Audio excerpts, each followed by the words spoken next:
시간에 오신 여러분들을 환영합니다. 오늘 말씀의 제목은 부름받은 자는 많으나 선택된 자는 적음입니다. 이 제목에서 우리가 먼저 깨달아야 될 사실은 하나님은 그분의 사랑을 모든 사람에게 공평하게 똑같이 그 사랑을 베풀어 주시고 또 구원을 베풀어 주신다는 사실입니다. 그런데 그 중에서 구원받은 사람은 적다는 것이죠. 그 중에서 구원받고 하나님의 사람이 되는 사람은 소수에 불과하다는 것입니다. 왜 이런 현상이 벌어질까요? 하나님은 분명히 그 사랑을 베풀고 또한 하나님의 구원에 초청받은 부름받은 사람들은 많은데 왜 선택된 자는 적을까요?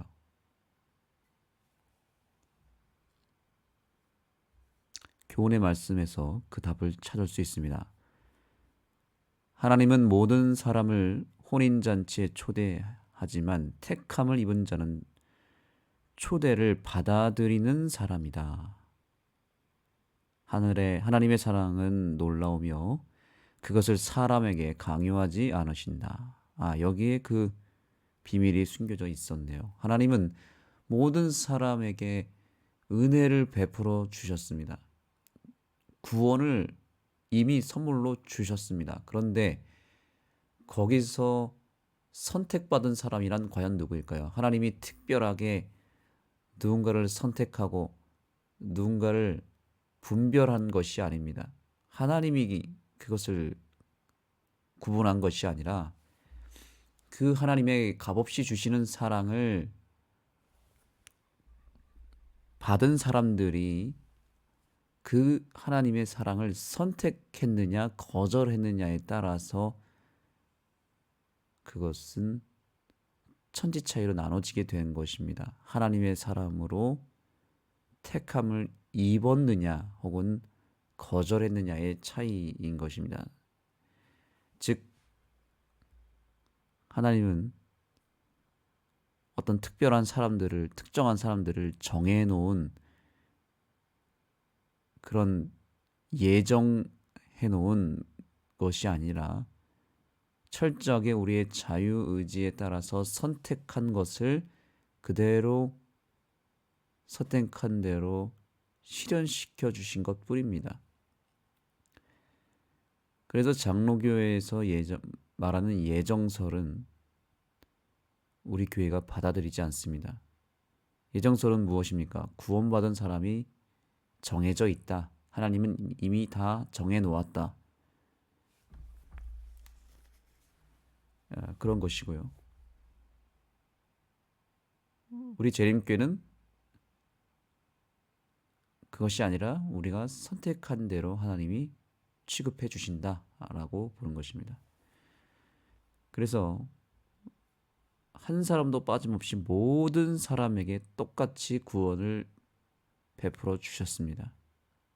다 초대했습니다. 그런데 택함을 입은 자는 누구인가요? 하나님이 특별하게 택한 사람이 아니라 그 초대를 그야말로 받아들이는 사람이었다는 것이죠. 받아들인다. 즉 그것을 내가 동의하고 선택했다라는 것입니다. 하나님은 2025년에 우리에게 모든 것을 이미 다 선물로 베풀어 주시고자 수많은 은혜를 예비해 두셨습니다. 수많은 선물들을 준비해 주셨습니다. 그러면 그것은 누가 받는 것입니까? 교회를 열심히 출석하고 새벽 기도를 참여하고 헌금 생활을 잘하고 제자 훈련을 받은 사람에게 하나님이 특별하게 뭔가 은혜를 주시는 것일까요? 그렇게 우리의 어떤 상태에 따라서 우리의 노력에 따라서 우리의 어떤 정성과 또한 우리의 열심에 의해서 주님께서 복을 주실지 말지 고민하시고 그것에 따라서 취급하실까요? 그렇지 않습니다. 하나님은 그저 그분께서 우리의 어떤 상태와 형편과 우리의 그러한 모습과 상관없이 일방적으로 거저 주시는 사랑을 베풀어 주실 것입니다. 그때 그것을 믿음으로 믿고 받아들이는 사람은 그 모든 것을 받게 되어 있습니다. 받아들이는 사람, 즉 단순한 믿음으로 선택한 사람은 철저하게 받을 것입니다. 이것이 매우 중요한 포인트입니다. 택함을 입은 자는 초대를 받아들이는 사람이다. 받아들이기만 하면 되는 것입니다. 하나님은 다른 것을 요구하는 것이 아닙니다. 하나님은 당신의 자유의지로 사람을 사랑하실 뿐 아니라 사람들 역시 그 사랑에 자유롭게 반응해 당신을 사랑하도록 강권하신다. 하나님은 우리의 자유의지를 매우 존중하시는 분이십니다. 그 자유의지에 따라서 그 반응에 따라서 똑같이 반응해 주시지 하나님은 결코 강제로 우겨넣지 않고 또한 하나님이 특별히 어떤 누군가를 선택하는 것이 아닙니다. 하나님은 오로지 우리가 자유롭게 선택하고 그것에 반응한 것에 따라서 취급해 주십니다. 그것은 다른 말로 해서 믿음으로 말미암는 의라고 말합니다. 믿음으로 말미암는 의란 무엇이냐면 하나님이 베풀어 주시는 구원과 은혜, 그분의 사랑을 내가 매 순간 그것은 내가 받을 자격이 비록 되지 않지만 하나님이 그럼에도 불구하고 주시는 그 사랑을 내가 선택하겠다고 결심하고 내가 그것을 받겠다고 받아들이기 시작하면 하나님은 우리의 형편과 상태와 상관없이 무조건적으로 주시는 것을 우리는 믿음으로 말미암는 의라고 말합니다. 이것의 반대는 무엇이냐면 행함으로 말미암는 의죠. 행위로 말미암는 의는 무엇이냐면 내가 열심히 노력하고 내가 열심히 그것을 받기에 합당한 존재로 조건을 갖추기 위하여 자격을 갖추기 위하여 내가 노력하는 모든 것이 행위인데 그 행위에 따라서 주시는 것이 아니라는 것입니다. 오로지 믿음이라고 하는 그 선택에 의해서 우리를 취급해 주시고 우리를 구원해 주시고 우리에게 복을 베풀어 주신다는 것입니다. 성경 그 어디에도 행위로 우리에게 구원을 주신다고 말씀하지 않고 그저 자유의지에 따라서 선택을 잘한 사람에게 베풀어 주신다고 말합니다. 하나님께서 사람들에게 당신의 사랑을 받아들일지 거부할지 자유롭게 선택하게 하신다는 사실은 그리스도의 혼인잔치 비유 속에 잘 나타난다. 자, 이제 하나님께서 무엇을 보시는지 이제 아시겠죠? 우리의 어떤 행위를 보는 것이 아닙니다. 우리의 상태를 보는 것이 아닙니다. 당신의 사랑을 받아들일지 거부할지 자유롭게 선택하도록 하시고 그 선택을 주님께서는 유심히 살펴보실 것입니다.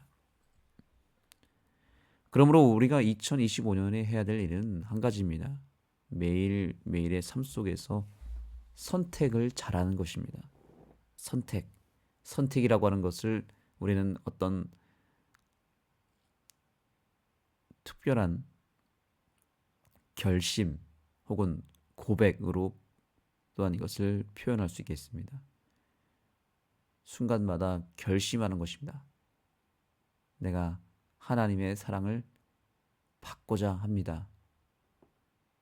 하나님의 은혜와 용서를 내가 선택하겠습니다. 라고 선포하면 되는 것이고 마음에 결심하면 그걸로 끝나는 것입니다. 그 사랑을 받기 위해서 어떤 노력이 중요한 것이 아니라 마음속에서부터 벌어지는 선택이 훨씬 더 중요합니다. 그렇게 하나님의 은혜를 선택하면 하나님이 주시는 것이고 그 주신 것을 받아서 내가 누리게 되면 내 삶에 변화가 생기는 것이죠. 하나님을 선택함으로써 하나님이 직접 내 안에 오셔서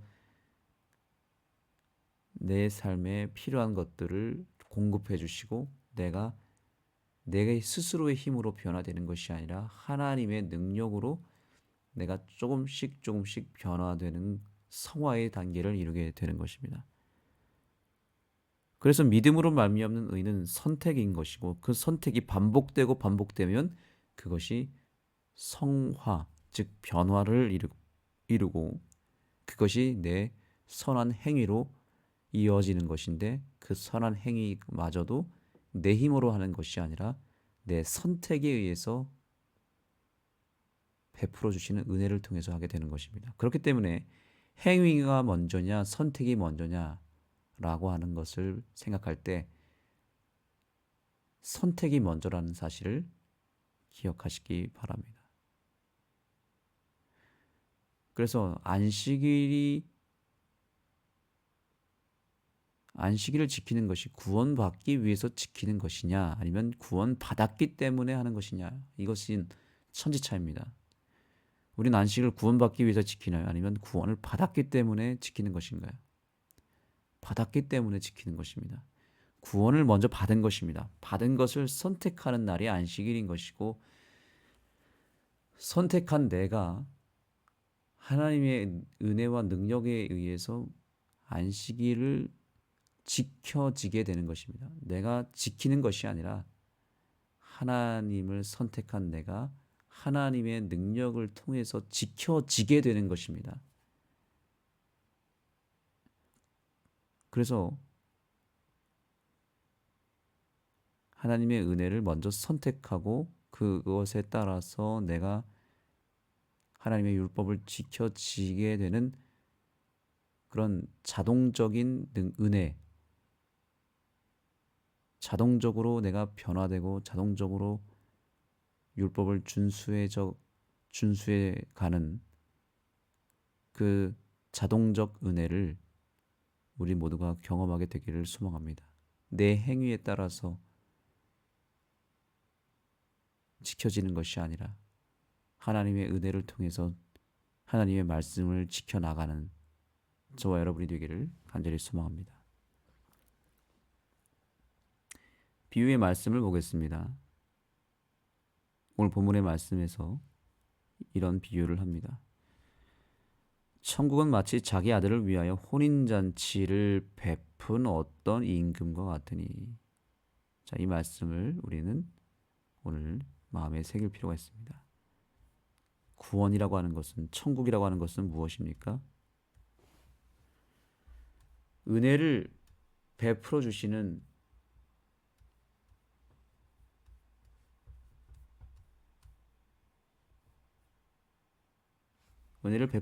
하나님의 놀라운 은총인 것입니다.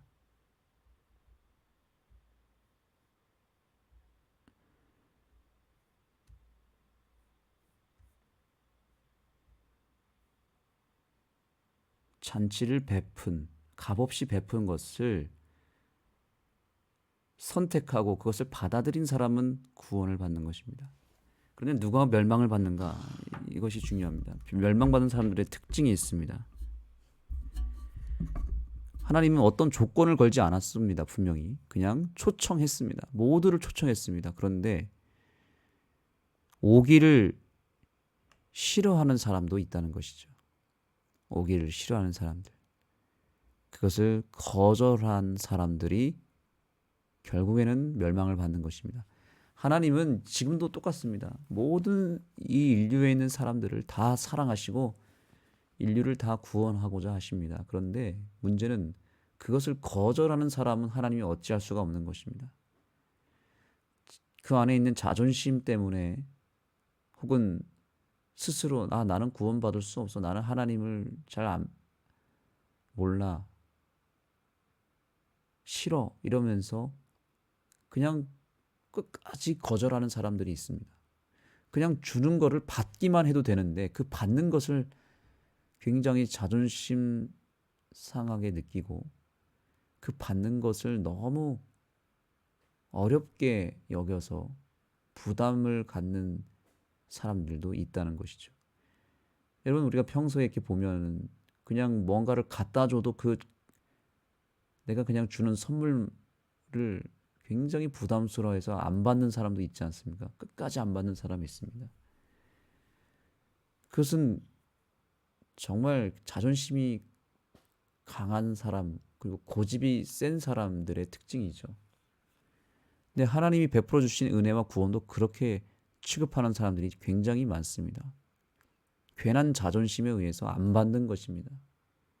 필요 없다고 말하면서 받기를 싫어합니다. 그러면 그 자존심 때문에 결국엔 엄청난 큰 것을 놓치는 것이 되어버립니다.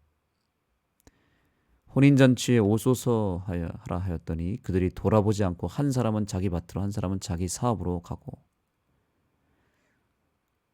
자, 구원받지 못하는 사람들의 또 다른 특징은 자기 일에 취해서 바쁘다는 이유로 하나님을 거절하는 것입니다. 그래서 그저 자기 하고 있는 일에 매몰되어서 또 세상 일에 휩싸여서 그 가치를 모르고 하나님이 값없이 주시는 그 은혜를 걷어차버립니다. 바쁘다는 핑계로 거절합니다. 또 어떤 사람들은 그 종들을 잡아 모욕하고 죽이니 이제는 그것도 모자라서 구원을 소개하고 하나님의 종으로서 하나님이 거저 주시는 사랑을 말하는 사람을 모욕하고 핍박하는 사람들이 있습니다. 그래서 하나님의 종들, 이 교회를 굉장히 싫어할 뿐만 아니라 핍박하는 사람들도 굉장히 많습니다. 이 비유가 비유같이 생겼지만 그렇지 않습니다. 비유 속에 뼈가 있습니다. 실제로 우리의 현실을 그대로 반영해주고 있습니다. 자, 멸망받는 사람의 특징이 무엇입니까? 첫 번째, 거절하는 사람들, 자존심에 의해서. 두 번째, 바쁘다는 핑계로 자기 일에 빠져 사는 사람들, 세상 일에 빠져서 하나님의 구원을 돌아보지 않는 사람들입니다. 5절에 나타나고요. 그 다음 6절, 그렇게 하나님의 사랑을 증거하는 종들을 잡아 모욕하고 죽이는 사람들, 핍박하는 사람들이 있다는 것이죠. 제가 오늘 꼭 여러분들이 소개해주고 싶은 또 다른 부류의 사람이 있습니다. 자, 초청을 받았는데 청한 사람들 가운데 예복을 입지 않은 사람들이 있습니다. 예복을 입지 않은 사람을 보고 친구여 어찌하여 예복을 입지 않고 여기 들어왔느냐 하니 그가 아무 말 하지 못하거늘 아무 말을 하지 않습니다. 임금이 사원들에게 말하되 그 손발을 묶어 바깥에 내어 던지라. 자, 예복을 입지 않은 사람이 있습니다. 초청되어서 그 잔치에 가기는 갔지만 결국에는 예복을 입지 않았으므로 던져지게 되는 사람들입니다. 이 사람들은 누구였냐면 거의 구원받을 뻔했지만 결과적으로 구원받지 못한 사람들인데 이 사람들의 특징은 무엇이냐면 행함으로 말미암는 의를 추구하는 사람들입니다. 하나님은 어떤 조건을 달지 않고 무조건적으로 베풀어 주시는 사랑으로 우리를 초청했는데 믿음으로 그것을 내가 받아들이고 선택하여서 순수한 선택에 따라서 구원받은 사람은 오히려 초청돼서 들어갔지만 이 예복을 입지 않은 사람들은 뭐냐면 입혀주시는 그 구원을 내가 스스로 보류한 채 내 스스로 나는 아직 자격이 안 된다고 생각하고 내가 준비될 때까지 그 예복을 입지 않은 채 어떻게 하는 거예요? 내 행위에다가 포커스를 두고 내 행위로 그것을 자꾸 받으려고 하는 사람들. 그래서 결과적으로 하나님의 입혀주시는 구원의 옷을 입지 못한 사람들이 덜어 있다는 것입니다. 그들이 과연 누구인가? 우리 재림교회 안에 그런 예복을 입지 않은 사람들이 상당히 많다는 것을 기억해야 됩니다. 율법주의입니다. 이 율법주의라고 하는 이 치명적인 신앙의 오류를 우리가 2025년도에는 반드시 버리게 되기를 간절히 소망합니다. 이것 또한 알량한 자존심 때문에 그런 것입니다. 나는 내가 스스로 준비될 때까지 나 이 구원의 옷 안 받을 거야 라고 하는 것이죠. 하나님은 분명히 조건을 달지 않았는데 내 스스로 그 조건을 여러 가지로 나열하고 내가 조건을 만들어서 내가 요 정도 될 때까지는 나는 아직 구원받지 못해. 그것은 구원의 어떤 여부를 내가 결정하는 것이 돼버리기 때문에 엄청난 죄가 되는 것입니다. 내가 안식일도 똑바로 안 지키는데, 내가 아직 헌금 생활도 못하는데, 내가 아직 성경도 제대로 읽지 않았는데, 내가 아직 변화되지 못하는데, 내가 아직 술, 담배를 하는데, 이렇게 여러 가지 조건과 기준을 내 스스로 만들어 놓고서는 하나님의 그 조건 없는 사랑을 끝까지 받지 않는 사람들, 이것이 바로 예복을 입지 않은 사람들이기 때문에 결국에는 쫓겨나게 되어 있습니다.